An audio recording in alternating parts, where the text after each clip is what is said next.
पहंडी महाप्रभु बलभद्र मुहमाड़ी पड़जा घटन BJP सरकार को कड़ा समालोचना कर बीजेडी नेता अमर शतपथी कहते आड़प विजे बेले जो घटना घटला ताहा अत्यंत दुर्भाग्यपूर्ण यह राजनीति न करा जाई एही घटनार जमी पुनरावृत्ति न घटे से नहीं ध्यान देवा दरकार। ए घटन नेता भली विवृत्ति ग्रहणीय नुहे सबू लीलामय इच्छा कही प्रशासन खसीजा उचित नुहे बोली कहते अमर शतपथी। ये घटनाटी अत्यंत गुरुत्वपूर्ण ताकू जो भाव में भिन्न भाव में बर्तमान से केन्द्र करी जो विवृत्ति प्रतिविवृत्ति दि जाऊँगी सी मत आहरी दुखदायक।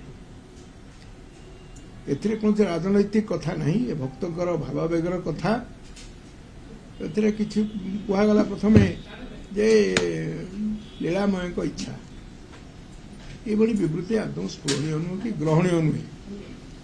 जदि लीलामय इच्छा हम तार प्रशासन पक्षर एत प्रस्तुति करने आवश्यक नहीं और जो भाव में विभिन्न स्तर में पूर्वर कि सूची रूपे रथयात्रा हम ये संपर्क में एकाधिक मीटिंग हो सारी। सेवायत मैंने कहते गत वर्ष जगन्नाथ ये घटना घटी जेहेतु टेलीविजन कैमेरा देखुं देखुं कौड़ी भाव में तले पड़ गया ठाकुर और गत वर्ष होता अर्थ सुधार उचित था आहरी सतर्कता मूलक पदक्षेप न नहीं से घटनाटी को हल्का करने गत वर्ष होता है वर्ष है ये चलनीय घटना।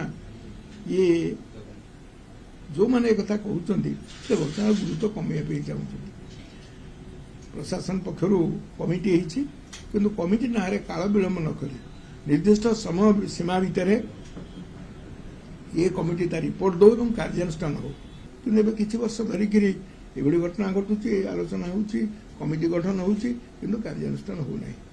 आशा करूचु ये घटना अत्यंत गुरुतर होइतिबा कारणु ताकू हल्का भाव में न नहीं राजनैतिक विवाद भितर को न टाणी को सरकार कला गत वर्ष सरकार कौन करथिला ये भितर को न आनी कोभली भाव में सुधारी हम और पुनरावृत्ति हम नहीं। गजपति कहते देखा भितर एमती घटना घटी ना आठू अधिक गुरुत्व कथा कौन है।